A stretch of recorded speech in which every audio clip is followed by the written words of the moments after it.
Welcome to Energy Bites episode 5. Got Matt Harriman and Josh Groves from Pod2 with us. Just excited to have you guys on. Yeah, we're excited too. Thanks, Bobby. You got it. Happy to be here. Yeah. So glad we could snag you while you're while you're in. Yeah. in Josh town. is, well, let him introduce himself. He's in from not just Canada, but Newfoundland, which is like a whole nother world. So, happy to have you on while you're here. So, but yeah, if you guys want to maybe just introduce yourselves real quick, who you are, where you're from, how you got here, and go from there. Yep. Go Me ahead. first? Okay.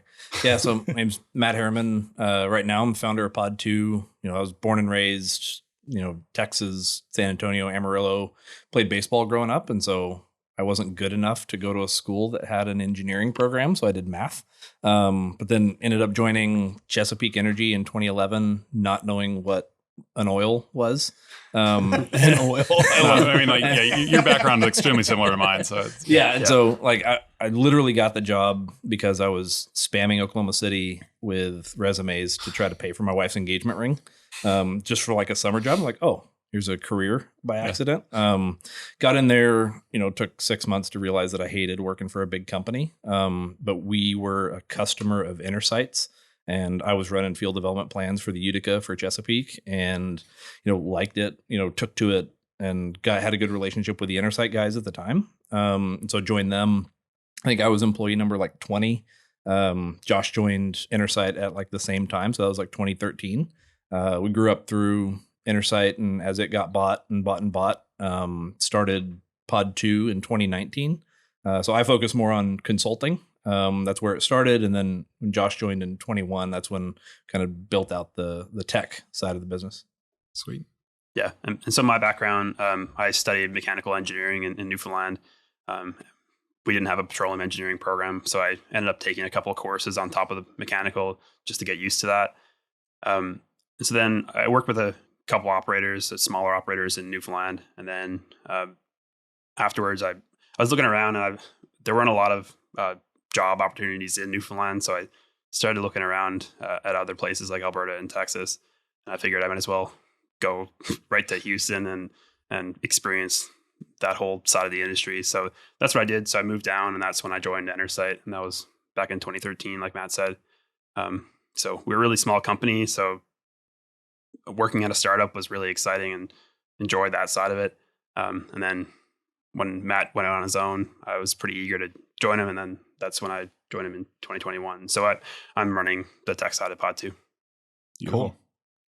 So now that we've kind of established where you guys are at, tell us a little bit more about kind of Pod2 and what it is, because y'all are kind of do both sides of it, so to speak. Yeah. So the underlying purpose to the company is to remove suffering for people at work. And I think the way that we do that is in various, there's various ways that we do that. But the one of the things that I think is a little bit different is that there's, consulting firms and companies that focus on, nothing but profit and, helping others, make more money, save money, all of that stuff. And they don't think about the people at all. And then on the flip side of that, there's, culture consultants that think money is a bad word and just do woo-woo kumbaya shit. And we kind of want to find the harmony between the two, where, doing the right thing for your people really does lead to a better business outcome, and more sustainable business, better for everybody. So the way that I do that is through consulting. I hate the word management consulting, but that's kind of what I do. A lot of process improvement. So helping companies figure out, how a process is bad, how it should look in the future, make decisions, get people aligned, all that kind of stuff. Also do a lot of leadership development and culture, team building, not from a trust fall standpoint, but from a how do we actually be effective and get stuff done standpoint. So is that primarily what's y'all's kind of targets?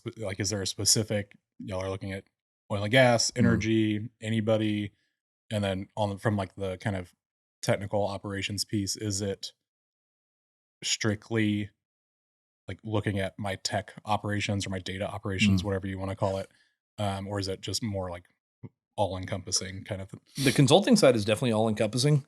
Almost all of our business is oil and gas, but then the leadership development stuff, the team development stuff. We've done that kind of work with startups. We've done it with, other consulting firms, which is kind of funny. Like consulting firm brings in a consultant. Another consulting firm, right? That was actually like some really good work. I was proud of that one. But yeah, it's pretty all encompassing. So usually, we'll get to the root of a problem and say, your forecasting is biased, or, you have competition that's unhealthy between assets, or this whole process just takes too long. That kind of stuff. And then we're really good at breaking that down into symptoms and causes, breaking that down into, there's multiple projects that usually come out of something like that. Right. It could be data project, could be a software tool need, could be a process change, people change, like all of that kind of stuff. Cool. No, I'm glad you're not just approaching this data needs to go over here, like the integration or, just like true consulting kind of dev stuff. Because you can have the best tools in the world, but if the people that are in the field that need to be using them aren't using them, or they're not designed the way that works with their workflow, then who gives a shit, right? Yeah, and that was one of the things that, working for Intersight and Alcerna, and, we got to work with some of the big consulting firms and saw how they operated. And what was missing was a level of care about, how the entire team, the entire like ecosystem would actually work together. When you work for a software company, every problem can be solved by your software. Right. For sure. If not, then like you're pretty incentivized to make it seem that way. Yeah. And that limited scope was something that I found really frustrating, because we'd work with somebody, do a real process change, and, the change management was cut short because they didn't trust a software vendor to do it. Or the problem was this team didn't work well together, or the data wasn't right, or all of that stuff. And that wasn't our job to fix. And that got really frustrating. So that was one of the first things when I started was, for one, I want to be somebody that these companies can actually trust to not screw them. And then the other part was need kind of a full scope of, how to solve the problem, no matter what the solution looks like. Cool. No, that's awesome. I like that approach a lot. Yeah. It's fun. It's important. Like I sleep better at night because I'm able to just do what I think is right. Yeah. Well, I mean, and it's so infuriating, whether you're selling software or hardware into these companies, because almost all of the time it's like, well, if we had this piece of data that I know you have and you own, but there's no way to access it, or you don't want to give it to us or expose it to us or whatever, then it could make this process so much better. Or we could also do all of these other things on top of it if you just let us do that. But because you're in that traditional, I'm just selling this widget software, I can't push too much on that, right? That's cool. Yeah. And, myself and, Josh and a lot of others, we would always do, I think, what was best for the customer, but that limited, our careers sometimes, because you're not doing what aligns best with your company. And that kind of stuff was tough. So like, we've been really cautious about our incentives. So we haven't taken any investors. We're bootstrapped. We're trying to stay that way. We'll take money if we have to at some point to keep the lights on, but it's not looking like we'll need to, which is good right now. Awesome. Knock on wood for that. Try to keep it that way. Yeah. We'll try to keep it that way. And that just helps us have the freedom to do what we think is right. Yeah. And I think that's another big struggle of a lot of startups, right? Is like, hey, this isn't the most well-defined or well-scoped project, but we need the money, so we're going to take it. And then it becomes this nightmare for everybody involved. And you just wasted a bunch of time and resources and all that. Tell me more about the software kind of side, the actual stuff that y'all are working on that. Yeah. So the tech side is really driven by a lot of the same goals as the consulting side of the company. So for oil and gas specifically, we're looking for gaps where either a vendor didn't want to build software in a certain space because it's not in their best interest. And so there's lots of those gaps that exist, especially on the integration side. So there's lots of that. And then just from speaking to people, sometimes we get ideas sourced from consulting projects that we work on. And so we get ideas from that where people are facing real challenges and we have the technical skills to be able to fix that for them. So some of it comes from that for inspiration. Just speaking to people, really, like that's been driving the tech side of the business. And so what we started with are focus on filling in those gaps, like I said. So we have an Aries QC product, and that was based on speaking to so many different oil and gas companies that have quality problems in their forecast, their production forecast. So we just created a little tool to go through and run QC checks that would make life a lot better for a lot of the techs that were running these queries every single month that would do that kind of thing. But, it's always something that's not prioritized. So they couldn't spend a lot of time building out more checks, even though they know that they should exist. So there's always a lot of manual steps involved in that. So that was an opportunity where we saw we could just make life better for a lot of those people. So we built that. We put out another tool that's totally free. That's called the Upstream Planning Radar. And that was just to raise awareness of a lot of the software out there. If you speak to a lot of companies, they're not even aware that, especially some of the smaller software companies, they're not aware that those even exist, or the fact that this software integrates with all the other tools that I'm already using. So we just wanted to make that available. So that one's out there and people are using and yeah, no, that was pretty great. I know Michelle on my team used that pretty extensively. We're evaluating some planning workflows too. So that was very helpful. And it's based on our own interactions with how people are actually using the software rather than what the landing page says. Theoretical, conceptual design, right? Yeah, because especially in planning, like if you look at the feature lists of, a lot of the tools, they're basically the exact same, but who they're actually built for is totally different audiences. Yeah. No, I can't imagine oil and gas companies having any data quality issues whatsoever. What a huge opportunity for you guys and everybody else out there, right? Just because there's just so many. I mean, y'all are looking at it kind of from the production ops perspective, but there's, all the way to accounting and legal and all that stuff, right? But I guess you're talking kind of about the validator. It's what it's called, right? Pod2. Yeah, that's the validator, and then like that workflow. Can just shave minutes or hours of really not productive time, especially if you want to iterate multiple times. But you got to trust that forecast each time you run it. But and so how are y'all kind of commercializing those? So one of the mapping one is free. Yep. And then there's also a CapEx one. Yeah. So the validator was the first one, and then we had the radar, and then the newest one that we have coming out now, that we have a few customers already, is the planner. And so that's focused on one of y'all's LinkedIn posts with the video. I was like, that is slick. Yeah. That's what I said when he showed it to me. Very sexy. Describe that real quick because I want people to go check it out because it's impressive. Yeah. So that's the planner. So it's really for, we started with scheduling workflows. So, as you develop a field, you need to figure out which wells to drill, where, and all the time in consideration. So, you have a limited number of drilling rigs and frac crews that you want to run. So scheduling all that out so you can create a full drill schedule that you can interact with. So that's one of the big distinguishing features of that product, is that you can drag and drop live and see all of the other rules that you have set up, create a drill schedule for you around all of the information that you actually know. So that was a big focus of this new tool.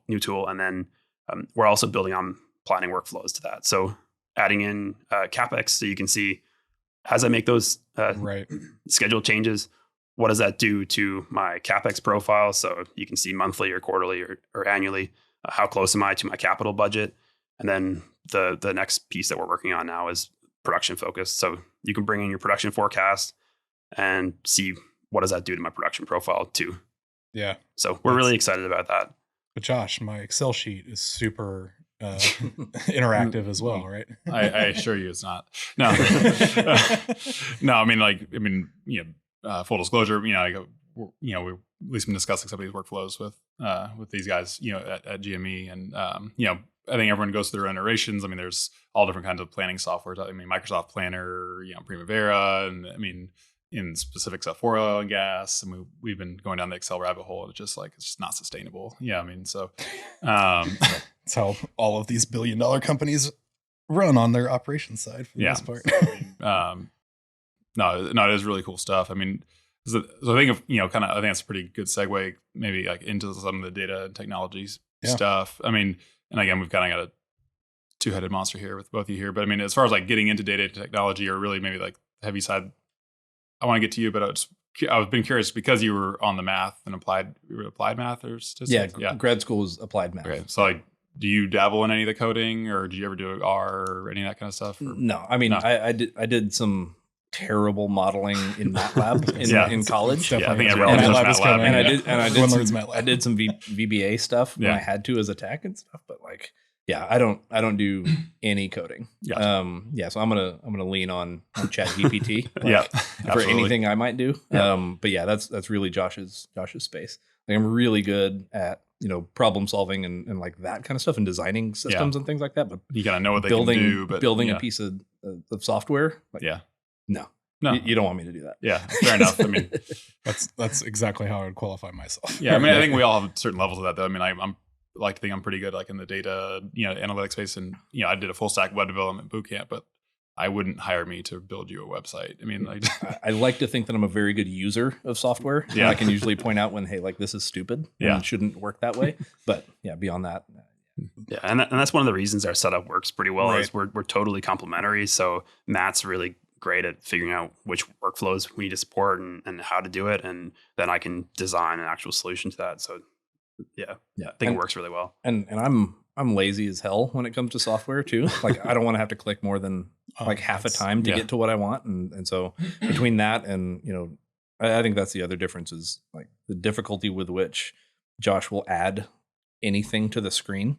Like it's really hard to get him to do that. Like it has to have justification. And so like, that's one of the things that we saw in the past is softwares just get really bloated. Right. Yeah. A customer asks for something, you just say yes to get the deal. Like too much crap gets added to it without like that intention. And yeah, we're not going to do that. nice. It definitely helps having both domain knowledge and then focus on generally understanding what good and bad stuff is from a design. Like I'm an ME as well, and I went to school to be an ME because the car that I had in high school, you could tell that it was assembled by robots and then no one ever actually did any work on it. Yep. And it's like, this could just be designed better so that this isn't nearly as difficult to change. like the speakers was just a huge pain in the ass. And it's like, there are 2 screws held in. Like, why is this so complicated? Right. And so I've always been a big, kind of proponent and just nerd about UI, UX. And because especially when you start getting into analytics and data, like, you can view whatever you want in whatever type of plot and all of that stuff, but like the type of plot matters and where it is matters and how many clicks it takes you to get there matters and how many different ways you can get there matters. Like there's so much to it that I feel like so many people still underestimate, especially in the oil and gas industry, that like, again, best software in the world, it can be best algorithm, model, whatever, but if the user interface sucks and the end user isn't able to use it, then it doesn't matter. And that's something that was really cool when we're creating the validator. So it's for Aries users. So it's for the people that have decided not to go to Combo Curve or something more modern. And so like what Josh said is his design principle is he wants it to be such that if they just mash the biggest button on the screen, it just works. Yeah. Like there's one sales call that we true. had and like we taught the guy how to use the tool faster than we taught him how to share his screen. Like, yeah, that was a fun one. But I think Josh undersells himself. Like he understands the workflows. Like he worked at an operator before too. So he worked at Interside on the implementation side. So like he gets the business workflows, but he's also like a wizard with the software stuff too. Right. And taught himself as a kid, did probably illegal things. I don't know. You probably don't want to talk about that. Everyone did. Yeah. I mean, that was the wild west kind of where I growing up, wanted. man. That is kind of where I want to dive in. I didn't know when you started, your software journey. Like Yeah, I was always kind of interested in software early on. And so, in high school, I did a lot of just programming random things just for fun, basically. And, everybody edited their MySpace page. And So it's funny that's how a lot of people learned HTML, no, it's CSS, true. Like right? as kids of the internet age Yeah. or whatever we're calling that, millennials, whatever, like we got to experiment with a lot of random shit that we would never have touched had it not been us growing up in that decade. Yeah, right? Like, exactly. I mean, why I should have like half of us should have no idea what torrents are other than all of the music down, like, or the media and stuff like Napster and all that. But it's wild how that kind of just shakes out and kind of shapes you in the future. What was your first language that you learned? You remember? I think probably, HTML, but I think like the first real language was PHP. Yeah. And it was just really popular at the time. And that's what I started playing around with as I started wanting to make dynamic websites. So I got into that. And then, and during my engineering work terms too, there was always an opportunity to write some VBA or something like that. So I used to spend a lot of time spreadsheets, doing that. baby, right? Well, yeah, I mean, you're handed the spreadsheet and it's just staring at you and it's begging to be automated. Yeah, So, It's inevitable. Yeah, I mean, so I spent a lot of time like that. And I mean, I wrote a plugin for AutoCAD on one work term because we were doing a material takeoff. So you'd like click on each line and measure it. And I was like, surely we can automate this. So yeah, I had a lot of experience programming through my work terms that way too, just because it happened naturally. And then, so when I joined Entersight, I was working as a consultant there. But the same kind of thing happened. And we had a lot of macros and things like that where it could just be a little bit smoother if we created a proper application for it. So that's where I started dipping my toes into it more seriously. And I eventually ended up moving from Houston to Calgary, and I switched over to the development side of the organization. And so I ran some development teams there, and that's when I basically switched my career path fully into software. Yeah. That's cool. That's great. What let me ask you something. So what kind of, because I think what y'all do is a very like underappreciated or kind of overlooked approach to, especially in the oil field. What is y'all's kind of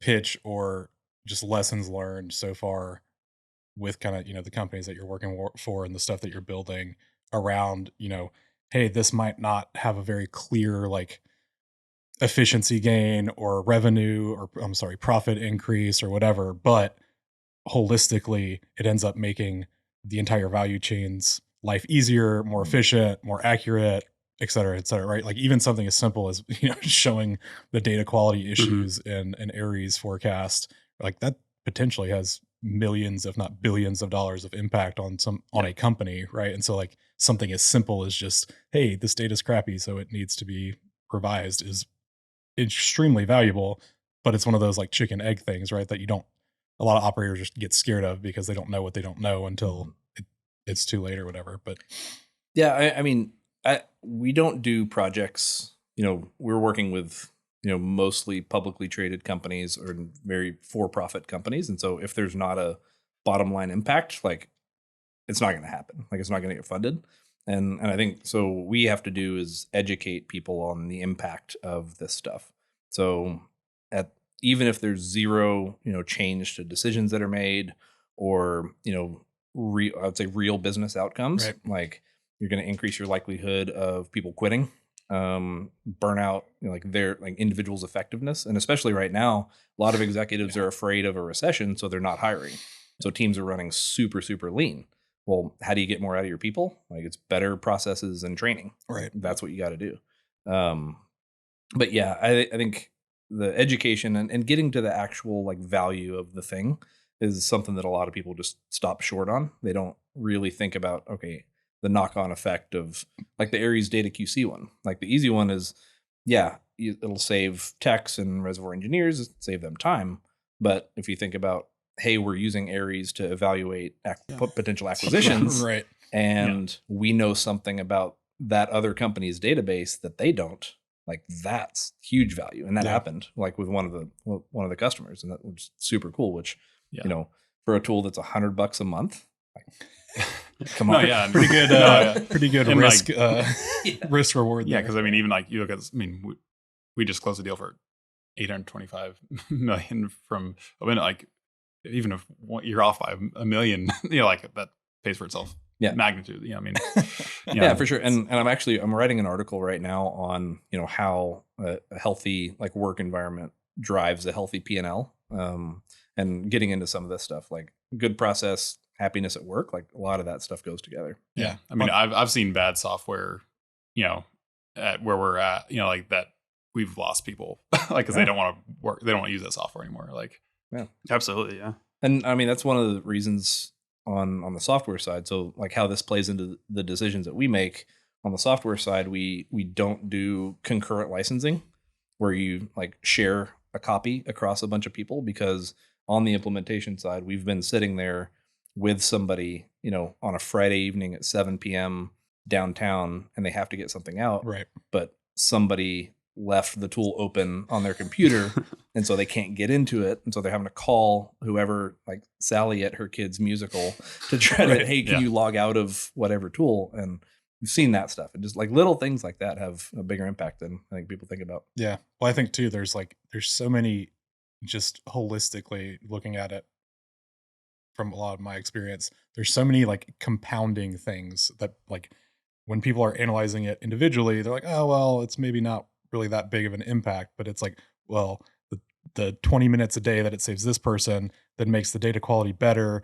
So they have more time to make the data quality better. So now that impacts the person down the line that gets that data, which then impacts the forecast. Like there's just a lot of it, to me, it's like a domino effect. And a lot of times people only look at that first domino. They don't look at the whole thing. Right. Yeah. And I mean, our main space is planning, and like what is planning? It's deciding how you're going to allocate your resources.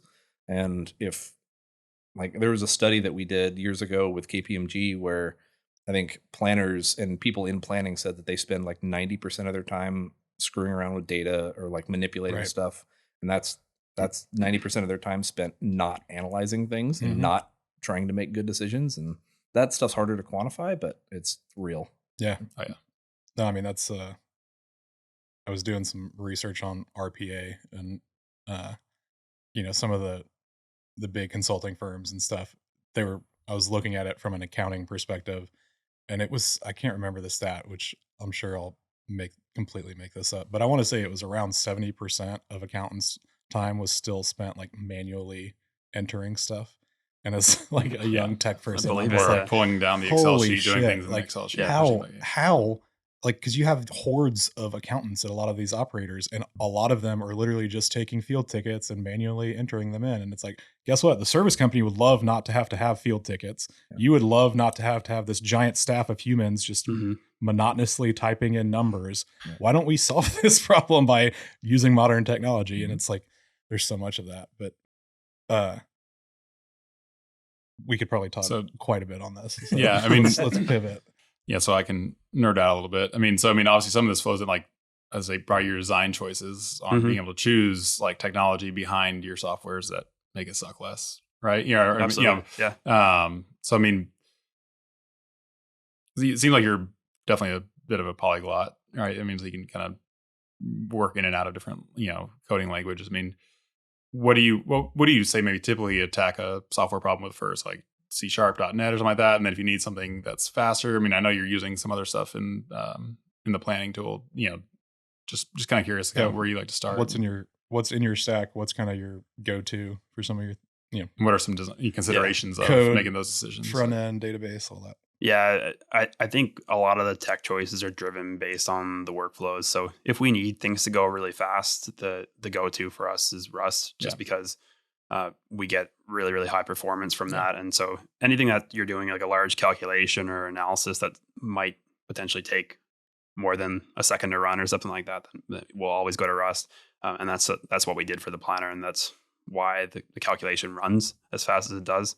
But we use the best technology for that workflow. So on the UI, I mean, we can get the best experience just by using a lot of the typical web stack that's out there. So, we use TypeScript for all of the UI, TypeScript and React. I think that's like a pretty common standard, stack for the front end now.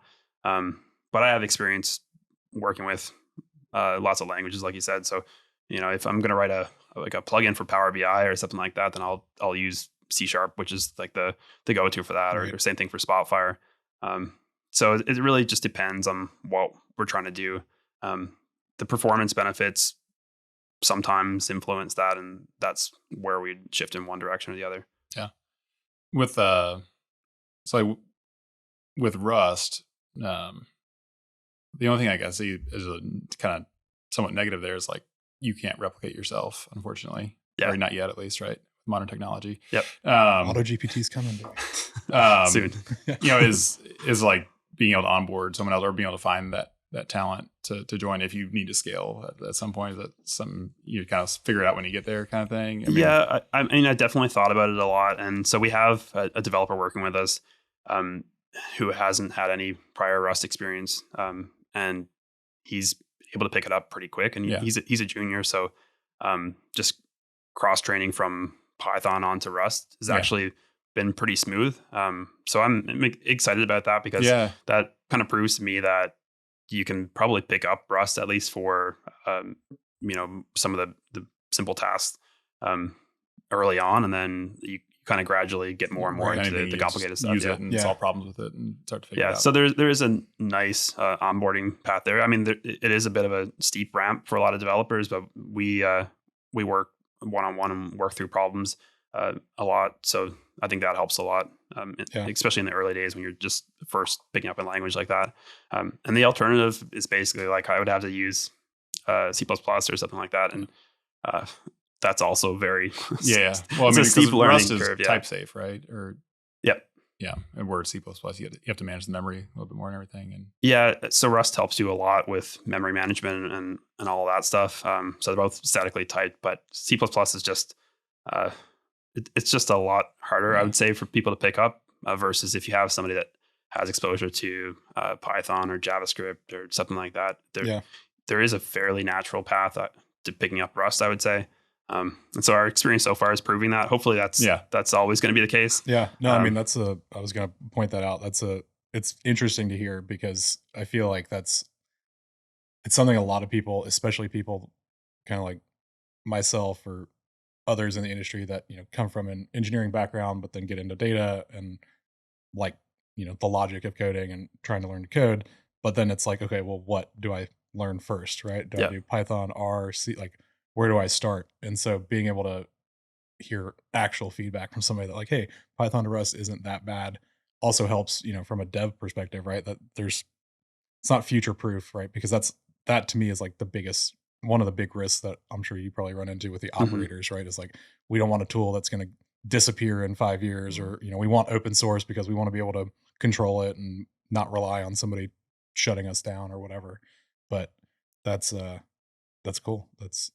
And Python's really popular in the industry too. So there are ways you can move just really high performance stuff into Rust and call it from Python, and so you can have a combination of Python and C# and Rust all in one project, and that's totally okay. So you just use the best language for the task that you're trying to do, basically. Because you're not the first one to tell us that. Most of the Python high performance libraries are really C++ that it's calling. Absolutely. And even like R calls a lot of Fortran and stuff like that. So, no, definitely pretty interesting. So, and what about, are your applications, are they desktop, cloud based? How can they be deployed? So we've done something that's probably not the norm for our software so far. So, we've started with desktop applications with a cloud component. So it's kind of a hybrid of both. And the idea is that we try to get the best out of both worlds that way. So you run your application locally on your computer, which gives you really fast performance, which we probably wouldn't be able to do with a typical web app. And you probably experienced this before. A lot of web apps just feel a little bit clunky for whatever reason. And sometimes it's because they can't have access to APIs that you only have when you're running locally as a desktop app.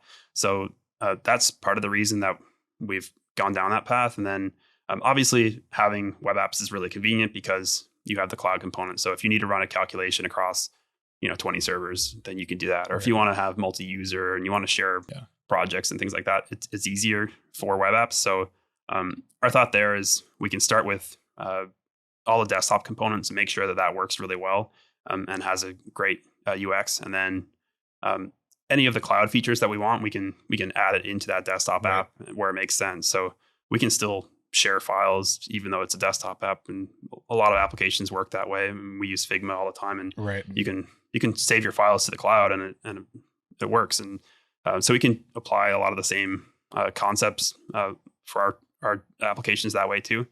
And especially for the planner, that's why we did it that way, because you need that. You interact with it, so you drag and drop a well on your Gantt chart, and then we don't want to have to go all the way to the cloud, run the calculation, and come back down, because that adds a lot of latency into every single interaction. So by running locally, we can just do the calculation locally too, and we made it fast enough so it can run on your laptop. I ran on my MacBook Air this morning, which is basically a potato. Okay. No, I was gonna just ask that question. Was just about obviously people have varying degrees of laptops. And what about, I mean, I guess is it, I guess because it's built on that web technology for the front end, like it can run multi platform, I mean, Windows or Mac. And yeah, we've just started with Windows for everything. I mean, it can probably run on everything else too, but we've started with Windows just because that is the 95% of operators operate on.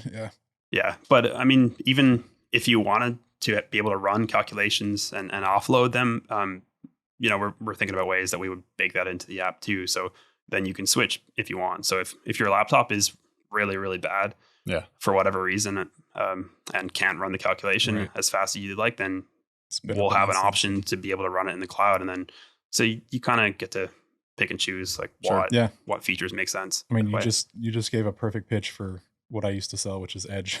Yeah, exactly. Right? Like it's literally the pitch of edge computing, right? Is you bring the compute and the horsepower as close to the data as you can, and then you kind of use the cloud as a integration abstraction layer, or if you need to spin up a serverless load because there's some ridiculous heavy thing, you can, and then dump it back down. Exactly. And it'd be totally fine. You get an edge compute and you put a box in the corner of your office and then you just offload the calculations to that. Right. So then you get to run on your laptop, which maybe is low performance, and you offload the calculation to edge compute, and then you get the latency benefits of being on the same network. So that's the power of having a hybrid app versus solely a web app. No, I mean, I sold basin modeling and reservoir modeling software for a while, and the amount of I just never realized how much compute horsepower some of those like Petrel and some of those have. And it's like, and even then, like one of our differentiators at that time, this was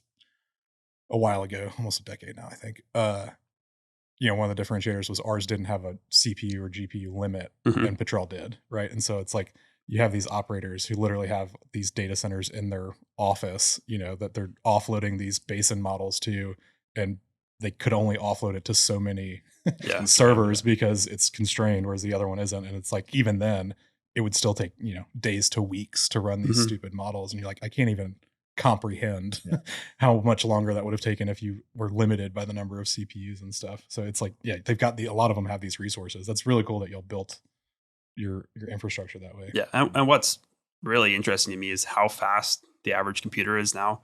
If you set up your calculation and everything in the right way, you can make full use of the CPU and GPU that are in regular commodity hardware, and things can go really fast if you're doing it the right way.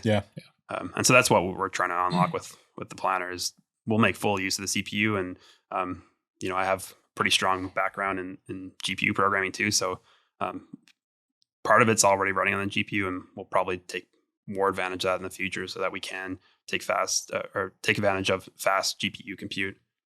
And I think some of this ties in because you've got an open source project too, right? That is kind of born out of stuff you're doing for the planner, but that is actually getting some pretty good traction. And is that based around the WebGL stuff?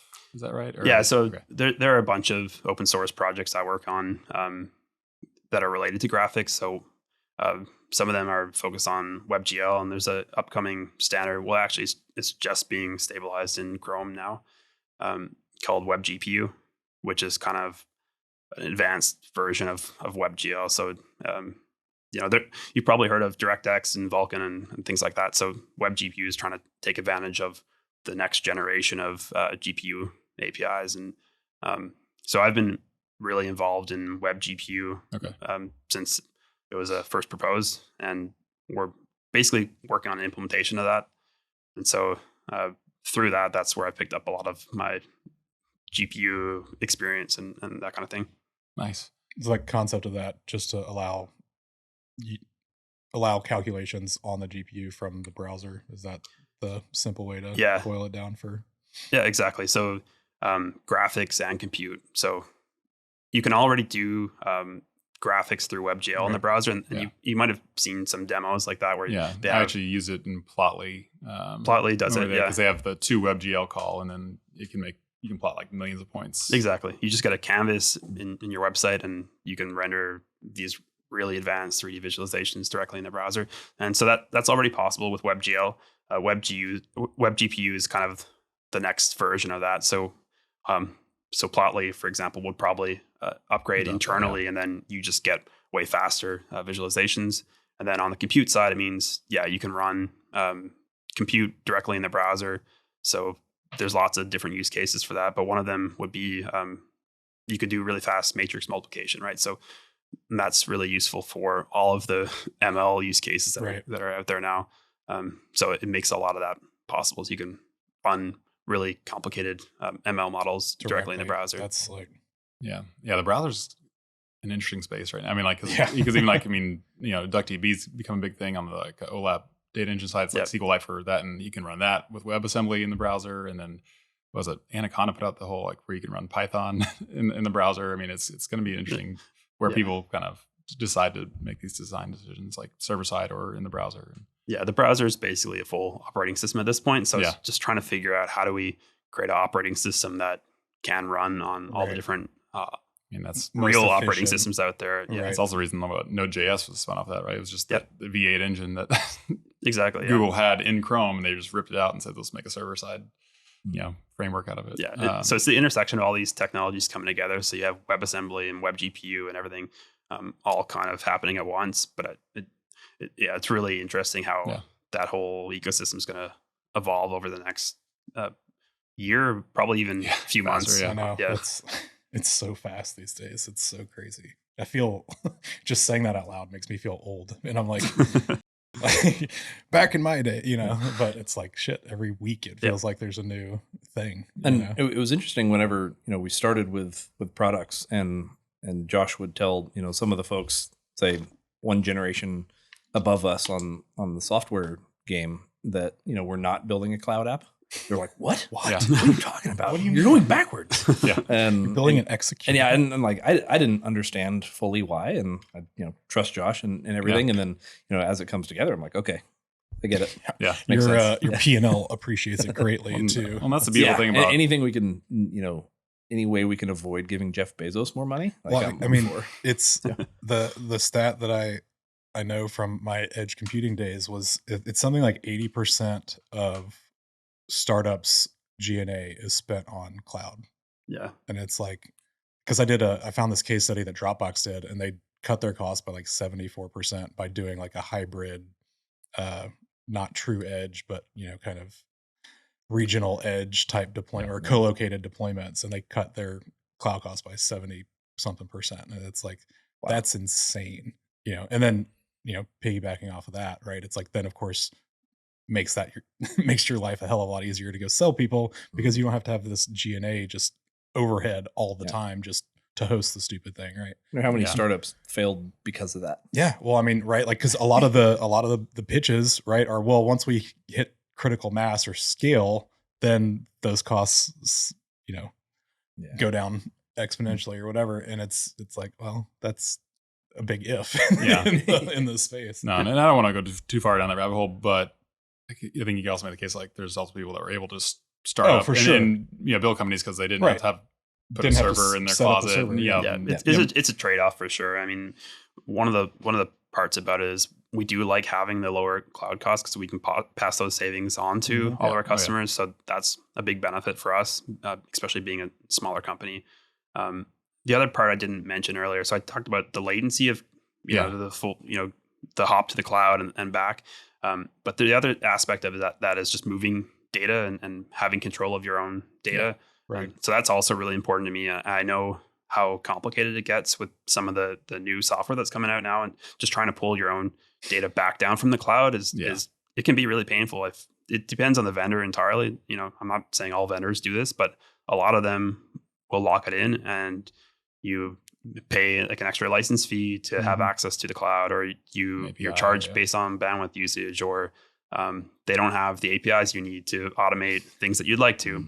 Whereas that's kind of like a step backwards from the totally raw database access that was kind of the norm for a lot of the on-prem apps. So I think that's an important consideration too. And so that's something we're really aware of. And so even if we do offload compute to the cloud, we want to make sure that you can still grab all that data really easily, and you don't have to wait. And a lot of the internet connections at operators, it's not the best. Well, even then, right? Like we were talking about this on a prior episode. It's like is calling an API that returns, 1,000 rows at a time for millions of rows of data every single day across a bunch of different assets more efficient than just duplicating the database and Exactly. Yeah. Yeah, there's that. I mean, sometimes like, man, I wish we'd just go back to FTP and just. And the data ownership side, that goes back to what you said earlier about, a product that might not be around in 5 years. Mm-hmm. So whenever we get into projects around data management or Right. software and stuff like that, like my advice is for companies to really own their data and own the integrations so that it doesn't matter. Like Right. if a software sells to another company and they kill development, not like that would ever happen. Right. Yeah. Never get bought by a major service company. exactly. Like, yeah. Like if I'm running an E&P, I want to not care about all that. I want to say, I can use the best tool on the market at that time. And, Right. if a new scheduling tool comes out that's better than the one I have, I want to be able to swap it out and, get the data. I mean, that's the standard that, if you look at the tools that like software companies use and tech companies use, like HubSpot and Zapier and like all of these tools, it's integration and all that stuff is instant. Yeah. No, I know. I've fought for so long against using Zapier just out of principle. I'm like, I'm just paying someone for this API that I could write, but then I'd have to manage and all of that stuff. And it's like, you get to that point where you're like, it's not worth my time. Yeah. I just click a few buttons and it's done automatically. Right. But it also, I mean, from y'all's perspective, it's really smart as well, just from a risk and security perspective, right? Like that was one of the easy things for me when I was selling Edge is it's like, no, it's yours. It's on your network. You control it. It's behind your firewall. You get to control everything, right? Whereas, if I'm trying to sell a cloud solution, that's a much harder conversation with an operator because every single IT department is going to be very leery of data exposure and risk and SOC 2 and all the other stuff that comes with all of that. But yeah, so one thing I want to get in, and then kind of a stack question, but it's more about. So I know you guys are really big on kind of the work-life balance. Everyone's distributed and remote, whatever. It's kind of like your communication stack. I mean, I've thought about. I've looked into it a good bit. I mean, did you guys ever read like the GitLab remote work manifesto or any of that stuff? Or if you have, it's great. Or if you haven't, definitely worth checking out.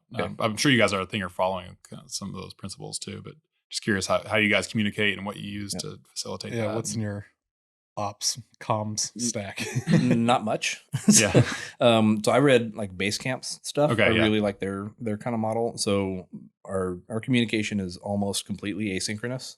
So Roam Research is the tool that we actually use. Okay. So it's a note-taking app on the surface, but it's really it's got a lot of depth to it for connecting ideas and connecting topics and things like that. So you can link in any direction that you want. And so it's really like built to be like a second brain. And that's what we kind of see it as. It's our brain, but the majority of our communication happens there also. So there's a daily notes tab or a daily notes page that pops up. Each of us say, here's what we're working on that day. So we all see it. And so like, we're not going through and reading or telling each other what we're working on, but we're all just like aware. Right. Because we just see it in the periphery where we're working. Stand-up call. It's 5 minutes stand-up. Yeah. And so so that's the main thing. And what's cool about it is, I can tag, hey, inbox Josh, ask him some question about a company or a feature or whatever.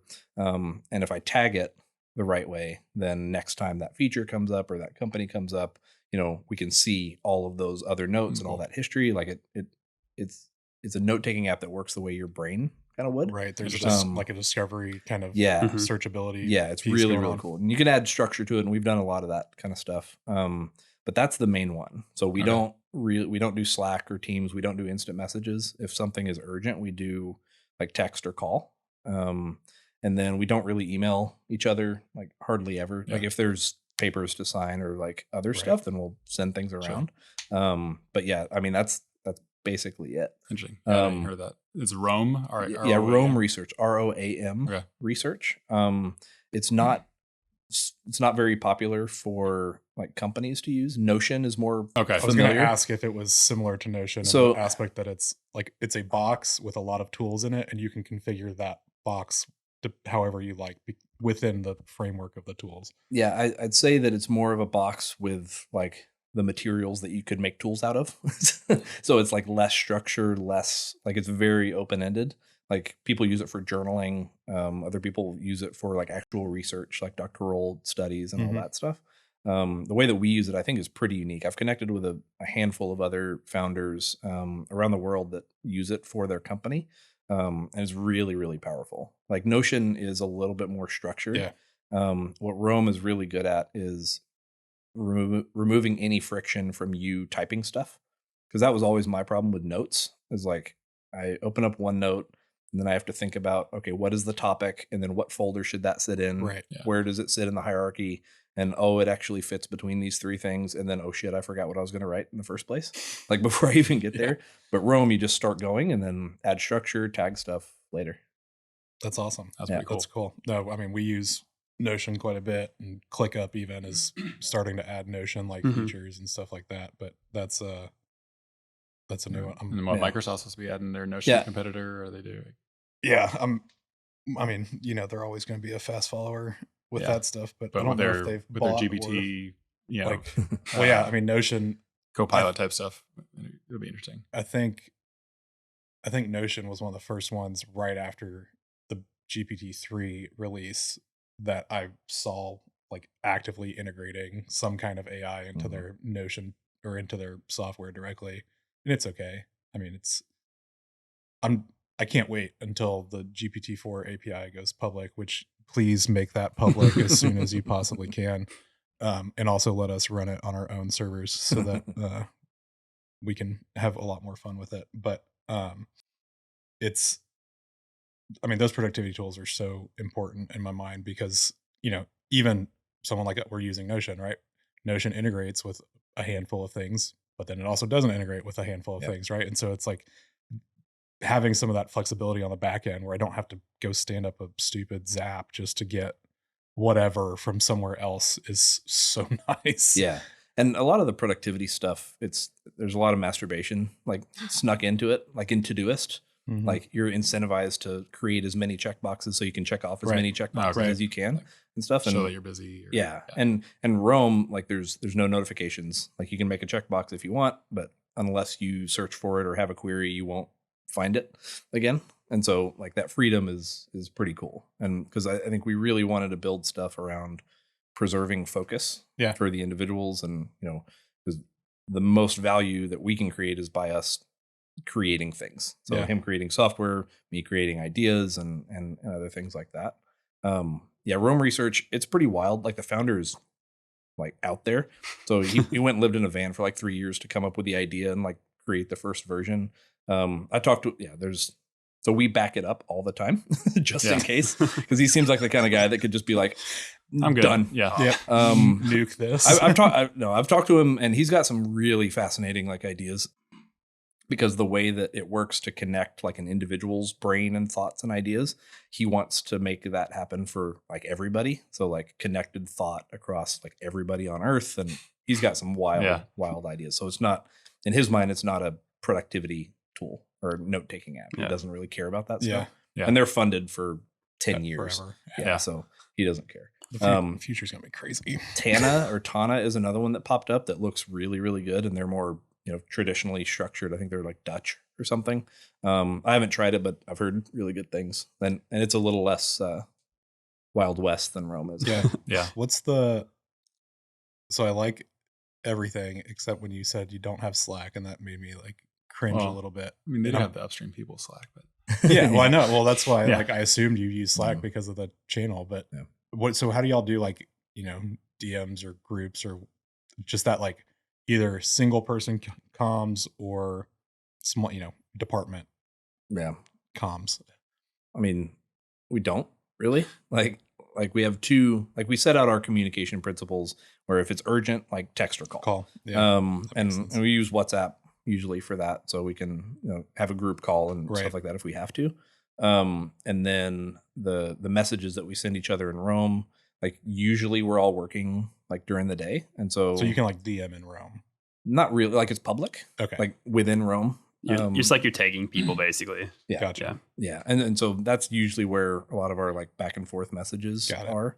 But like I said, there's no notifications. So like if I'm focused on something, I won't get a ping that Bing, bing. Yeah. It's not like Yeah. HubSpot telling 'Cause me every time someone hits the fucking website. Yeah, because They like don't care. most of our stuff like doesn't need to be answered immediately. Yeah. And if it does, call. Right. Because that'll break through That's cool. everything. I like And then that. we have 2 meetings a week. There's a book called Traction. Mhm. Yeah, And so we kind of took some of those ideas and blended it with our own EOS. stuff Yeah. for meetings. So we have one on Mondays that we call business time. That's where we look back at last week, like briefly talk about this week, and then we get into like issues. And we're very like individualistic. So we focus on like, hey, what would each of us want to do differently this week as opposed to last week? Like what habits, like work habits are we trying to like instill and get better at? And how do we spend our time and be real intentional about that stuff? So that's more the topic of that Monday meeting, and collaboration on, projects that we're working on together and stuff like that. And then Friday is a headlines meeting. So throughout the week, if something really good or really bad happens, we tag it and note it in Rome and we tag it as headlines, and then it pops up in there. And we just reflect on the week. And sometimes if we have time, if there's not like something really big happening, which lately there's been a lot of really big happening all the time, like in a good way, we'll talk about like ideas and random stuff for the future and things like that. That's cool. Yeah, those are the only 2 meetings that we have regularly. I think you and Chris might have like one other one on the dev side, but like I mentioned earlier, sometimes it is useful to have the one-on-ones and just work through. We do a lot of pair programming. If some of us get stuck on a problem, we just have one-off meetings for those sometimes, but we don't have a lot of recurring meetings on our calendar or anything like that. We're trying to keep as much focus time as possible, and part of that is also that we're spread across time zones, so that's not even really feasible to do even if we wanted to. Yeah.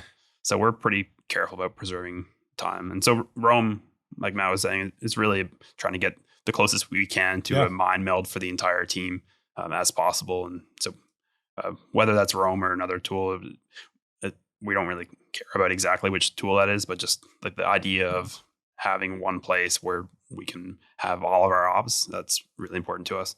No, for sure. I mean, I feel like that's what a lot of the individual tools out there are all trying to do. Right. Like Teams or Slack, Slack and Teams is a great example, right? It's like, okay, well, this is good for like this very specific thing, but there's also this other thing like Notion provides, right? Where you can tag and embed and create tables and stuff like that. Teams doesn't and so now, okay, Microsoft comes out with a new product for that, but now there's got to be some kind of it's a lot harder instead of just putting it all in one spot and letting it organically kind of tag or doing it the way that it's interesting. What do you use for kind of dev management? And so we're on GitHub, so that's where we put all of our projects and everything. And like to Matt's point earlier about software teams being able to swap software out easily, if GitHub disappeared, we're on the much bigger problems. Since we're using Git, that's the underlying protocol that we can switch to GitLab or there's all kinds of services out there. So we're using GitHub for that, which works really well since we have a lot of the open source projects there anyway. For the actual dev stack, we're using VS Code. We're using Copilot, which is really cool. See, today is VS Code Day for those who celebrate.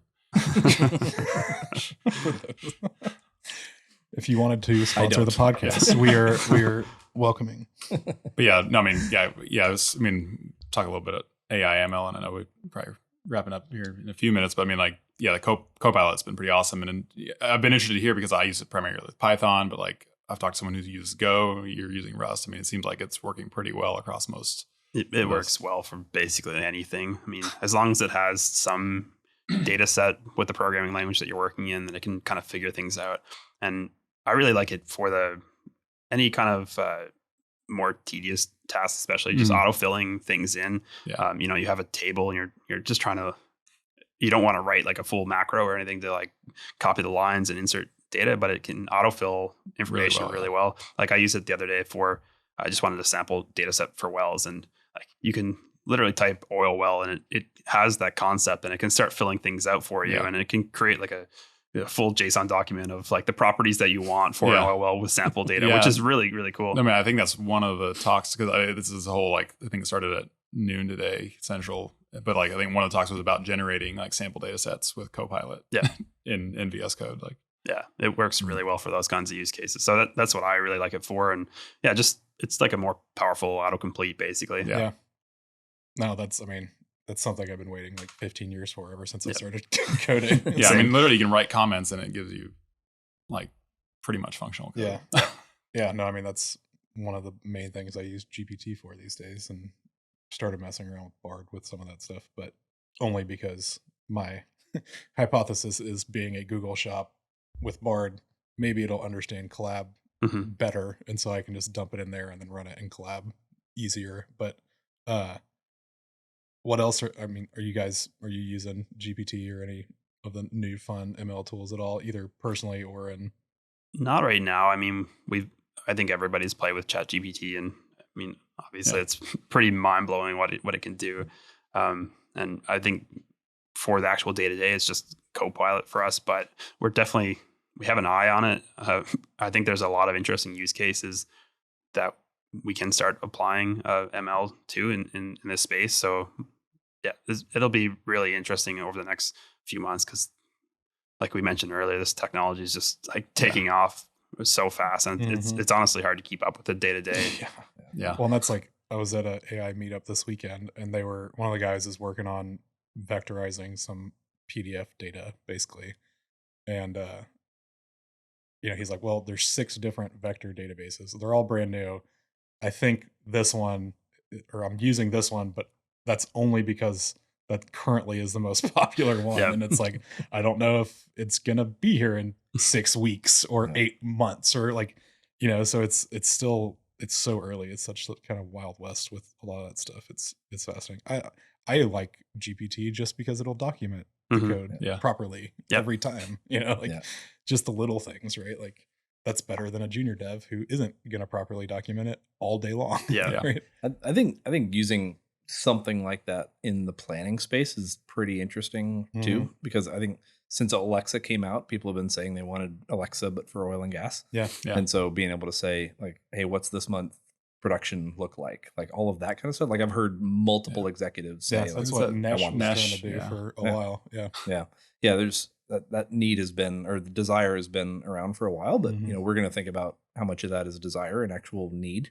Right. Like some of that stuff is just ego stroking, like cool, but some of it could have. Well, we were talking to value. Another guest, and he's like, even if I'm using it, I'm not going to say that I'm using it because I don't want to like cheapen. No, I mean it's just like like just use it to enhance the product. But as soon as you start branding, are we using AI, ML? It just cheapens what the actual work and it also the software potentially gives that bad taste of overhyped promises and oil, underdelivered results. Blockchain.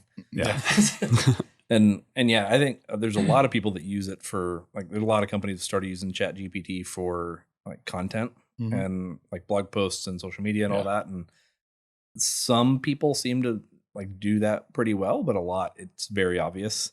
Like it's very, very obvious. There's definitely a mastery to be had in just prompting, right? Like I thought it was crazy when I first started seeing people talking about jobs as prompt engineers for GPT and stuff, but it's absolutely, in my experience playing around with it, the more you mess with it, the better you start getting at, like, even the just but it's just like knowing how to Google properly. Absolutely. I mean, like, like, do you even know what a quote does, or the word and, like, it actually matters. Like in us Googling versus our parents, right?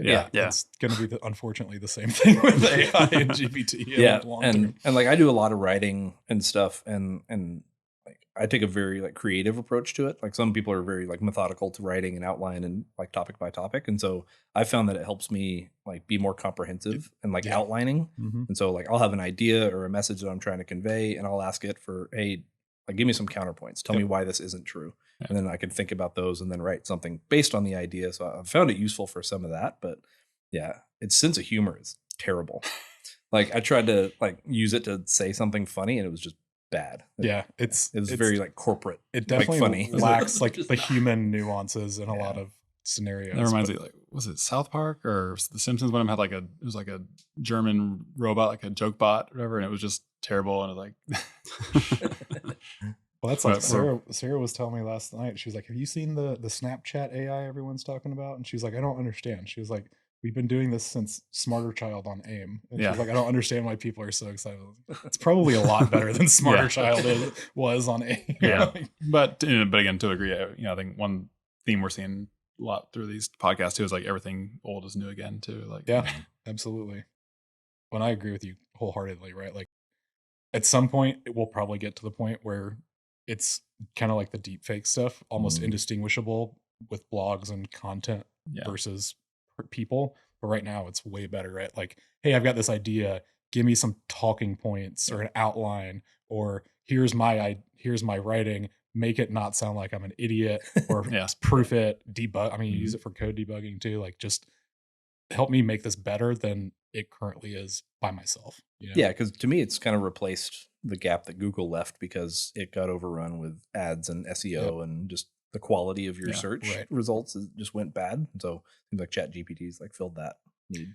As long as I've started having to do this, putting like a prompt at the end of it saying like, if you're unsure of the answer, tell me you are unsure, because it will completely feed you shit that it's very if you confident. didn't double check or go, look it up, you would be like, oh, sure. And then like I was trying to look up some company data. I was like, let me see if I can like scrape some stuff with this just to see like what it would do. And it was spitting out, I was like, give me the street address, city, state, zip code, URL, LinkedIn, stock ticker, number of employee, all this stuff. I just want to see what it returns. It started and gave it to me in a tabular format, exactly how I wanted, and it filled everything out. And I go to LinkedIn and start looking, and it's like, none of this is even close to right. Like, I was like, how did it even come up with this? It just spits it out. And so that's my AI warning for the show. It does apologize if you correct it, though. You want to jump into the last question and then speed around? Yeah. So what's, I guess for both of you, what's one piece of advice you'd give to people looking to get into energy tech or the current energy tech community? I think there are still so many gaps out there where if you deeply understand people's workflows and you work directly with them to understand exactly what they're dealing with, then there are lots of opportunities for software improvements, or not to Matt's side, like all of the process improvements that are out there. There's still plenty of opportunities. So I would say try to find somebody that you could work closely with. Maybe it's a company or just some engineers at a company somewhere. Work closely with them and see their day to day, and there are all kinds of opportunities still. What about you, Matt? Yeah, he stole my answer. No, but I'll build on it though, because I think a lot of companies, they do a good job of finding like the initial idea and finding a problem that they need to solve and then solving it pretty well, but then get really distracted after that. And so like keeping that question of like, what is the problem that you're trying to solve top of mind all the way through. I think that baseline, that foundation of like actually doing something valuable, I think can't go wrong.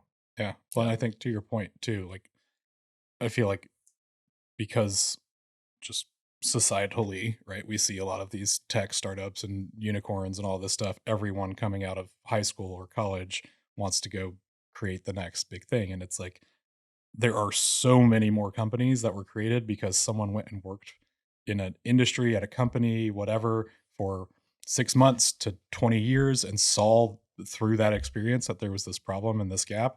And then they went and fixed it. Right. And so it's like, what I'm trying to say is you don't have to go out and become an entrepreneur right out of the gate. Like, go get some experience and learn and see where these gaps are, because it's a hell of a lot easier to go fill a void that exists and you're directly experienced with and understand the stakeholders and the processes and the software and the workflows and all that, instead of just coming up with a random thing that you think might help. Go get a customer support job. That's where you'll find lots of business ideas in there and problems that whatever company you're working for is not solving. And people in the industry have been really great, and everybody's willing to share. These are my big pain points, and I would really like this aspect of my job solved. So everybody's been really great. So you just ask the question, phone somebody or 20 people and see if they have common problems and build that exact solution. Like Matt said, be focused on that exact problem and don't get distracted by all the other shiny things out there. I mean, one of the reasons we're building the planner is because a lot of people asked us to. Yeah. So pretty clear sign. Yeah, we show them the validator, and they say, "That's cool, but can you build me a planning tool instead?" Yeah, but you got to get down to a customer level and understand what they need and what they want, and I think kind of similar but different. You're not valuable because you know Python or right or R or whatever. Like you're valuable because you understand the business problem, and then you can use one of those tools to solve it. Yeah. Like you see a lot of people. Oh, I did this boot camp or whatever, and now I know Python, so I should be hireable. It's like, no, right. I'm valuable because I can go talk to someone in accounting and tie it to someone here, understand why that matters, and then build a proper solution around it. Yeah. I mean, most people, again, they don't care. Most people that will ever use Josh's product will never care that he wrote it in Rust and whatever things behind the scenes. It needs to work, and it needs to work fast. And so, I mean, really, you're solving their problems, and they don't care how you do it. Yeah. And that's one of the, I think, misconceptions is that when we're talking to somebody and they ask, could you do this? And we're like, yeah, if you want to. I think sometimes that comes off as, we don't have an opinion for how it should go, and we're just kind of open book. But like what's actually happening is like we have a very strong vision for the endpoint, but it's up to individuals to convince you otherwise. Well, that, but also each person's like path to get there is going to be a little different, and how individuals like adopt technology, how comfortable they get with things, like that kind of stuff. So I think we've got a vision for the endpoint, but the way that different people can make it there, that's how to manage the change. Yeah. No, I mean, it makes so much more sense. I think just generally speaking, especially for the kind of generalist management people that aren't in the dev day to day, the languages, the databases, those are just tools in a toolbox, right? Like the dev themselves is the one that is going to be doing these things. So having domain knowledge, experience, et cetera, is so much more valuable than if you know a dozen different languages, but you have no, production engineering experience, right? Like it's something that I feel like goes overlooked, or like you look at some of the job applications and stuff and all the requirements for must know all these languages and stuff. And it's like, is this person actually going to use all of these languages? Because the description doesn't even make sense in that context, right? Yeah, I think it's the intersection of you have software knowledge and the domain knowledge, which I think is so important. And so if you have a background as a developer, then it's worth trying to understand the domain really deeply. And same way, if you understand the domain really deeply and you want to get more onto the software side, then I think that's a really powerful combination. It's like a superpower for a developer to actually understand deeply the workflows that they're trying to solve. Especially in a science and engineering world where people also want to debate the differences in a physics-based model and a statistical-based model, right? And like, I also think, just generally speaking, as engineers, we're very logically driven as it is. So that's why, to me, coding is natural, relatively easy. Understanding code is relatively easy. All the detail and stuff that I get hung up on can be solved with things like Copilot and whatever else comes in the future. But yeah, just having, for all the engineers out there that are kind of like wondering about it, it's new and it's scary, but it's very much so it will fit in your brain very easily because it's just logic. Like that's all it ends up being at the end of the day. A lot of it, at least.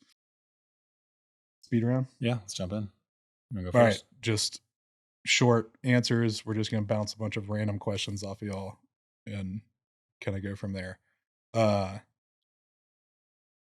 What's your favorite database?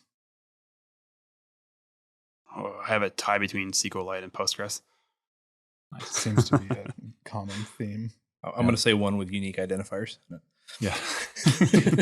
very, very, very, not just long form text fields. Those are my favorite. Yeah. Just join on well names that never cease. API names, Bobby. Yeah. So what's your favorite, managed service or something that you guys, I guess kind of hit on it with Rome, but.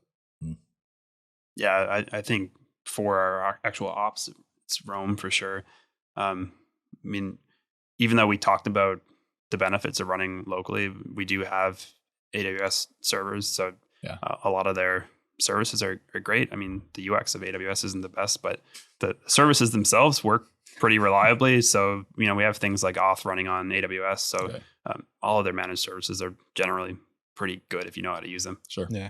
I can't wait to see how they solve any of the cloud providers solve the UX problem. It's a hard thing. It's not an easy thing to bite off when you think about all of the different services and tools that they have. Well, but even that, like when you talk about UX, I mean, I think that's really where you get separate UI and UX. Like a lot of the UIs are terrible, but then you have to remember they also have a whole like UX, like developer experience, like CLIs and SDKs and all that stuff that maybe are actually pretty good. Yeah, Right. I mean, but yeah, I mean, again, AWS is just overwhelming. You go log in. And, all of them are like, oh, an engineer clearly had his hands in this. But at the same time, it's like, how else could you do it? You can see how it happened. I mean, they started with like a handful of services initially. So you click the menu and you just see those services. But now you open it up and your entire screen is filled with all the service names. And you don't know what any of them mean. So yeah, I think that part could probably be better. Yeah. I'm going to throw a curveball. What is something that you see as having the greatest opportunity for improvement? And this can be tech side for you, kind of more operations management side for Matt.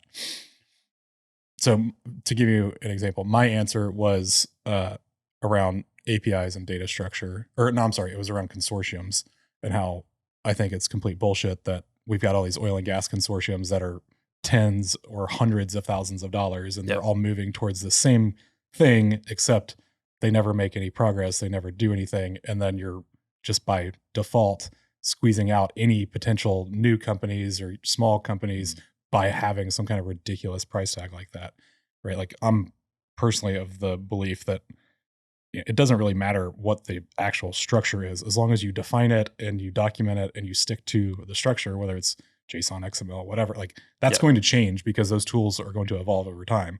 But just coming out and having like a standard, frac naming convention, like why doesn't anybody publish that or just have that, right? Like it's such an easy thing, but then everybody wants to have their own proprietary one or whatever, Anyway, that's kind of just context. I think mine is actually the same. I don't know if that's allowed, but no, absolutely. This is something I brought up a bunch of times. There's no reason that we have to have our own convention for reserve category. I mean, you can define that once and you just share it across companies, but everybody wants to code it a slightly different way. And it just adds a little bit of friction every time you have to map those, even though it's representing the exact same thing. And you can apply that to so many different concepts. It's reserved categories. It's area, field. What are you naming all those things? I mean, naming is a whole nother. It doesn't even matter to anybody. So it's not because they've intentionally named it slightly different than another company, but it just adds so much pain when you're just trying to map the same information over and over and over. Yeah. I mean, I saw you brought that up, but I think was it in the Slack channel about the AFEs? Like AFE mapping. Why do all the categories not match across companies? I mean, there's only so many ways you can possibly spend capital in oil and gas. That's so I got my master's in energy business a couple years, or 5-6 years ago now. And when I took finance and accounting, and I realized that it's just like wide open, as an engineer, I'm like very structured and like you have physics and you have all these rules and stuff that you have to abide by. My mom is an accountant, so she's very like anal about the way things get done. And so I always thought for the longest time that accounting had like these very strict rules. And like, generally speaking, they kind of do, but then it's like, well, you can pick which type of accounting you want to do out of the gate. And then based off of that, you can do whatever the hell you want essentially under it within this, framework. And it's like, you mean to tell me there's no standardization in this one industry across just accounting principles? It's like, well, it's these two methods, and then it's just the whatever you want to do within that. It's like, that's crazy. I think mine's related, but it's around like buying and selling habits for software in the oil and gas industry. I think buying habits are super relationship based, and which person brought you pies most recently, and like a lot of that kind of stuff. And I think the vendor side of that problem is the transparency into what does your tool actually do, like putting demos on the website, pricing, like being more open about all of that stuff. I think the entire industry and the market would benefit. But that takes people too. But that takes people, taking a more collaborative approach to things and more open and stopping like trying to kill each other and eat each other's lunch. And they're all doing it. Well, you're their own proprietary stuff, Matt. Yeah. Everybody's doing something completely unique and different. Yeah. Like then you got people wondering if someone's getting over on them and like, wait, we're basically the same company as them and they're getting a 50% discount from us. And people talk, I mean, behind the scenes, like, whether it's talking to other vendors, talking to each other or operators. Yeah. Like Your pricing is never as secure or as secretive as you think it is in the oil field. Absolutely. Definitely not. And I mean, that's the way that we kind of approach it is like when we're doing sales, it's very much, here's what we have. Well, let's understand your problem, see if there's a match. If so, cool. If not, that's cool too. Yeah. Thank you guys for coming out. Where can people find you? I also want to give you a second to talk about your book or tell people about it, where they can find it as well. Sure. Yeah. So you can find us on the internet all over the place, like LinkedIn, Twitter, and then pod2.co is our main site. .co. .co. And so pod2.co. We've got a YouTube channel, so our podcasts and stuff are going up there that we recently started. I wrote a book called Upstream, Integrated Upstream Planning, The Essentials. Been very, very well reviewed on LinkedIn. I've heard really good things. Like I got a message from somebody yesterday that, I don't know, it just brightened my day. It was really awesome. Cool. Somebody I'd never met and they were like, hey, read this. It struck a chord with me. It was awesome. Like really cool. So it's short, takes an hour to read. That's on Amazon. And then we've got integratedupstreamplanning.com as well as landing page for the book. Cool. Anything else? You gonna wrap it? No, it's all good. But no, I mean, again, thanks you guys. Thank you guys for being here. Yeah, so glad we could get you in while you're down here. So while he migrated south for the week. Yeah. No, this was fun, guys. Appreciate it. Absolutely. Thanks so much. Thanks, y'all.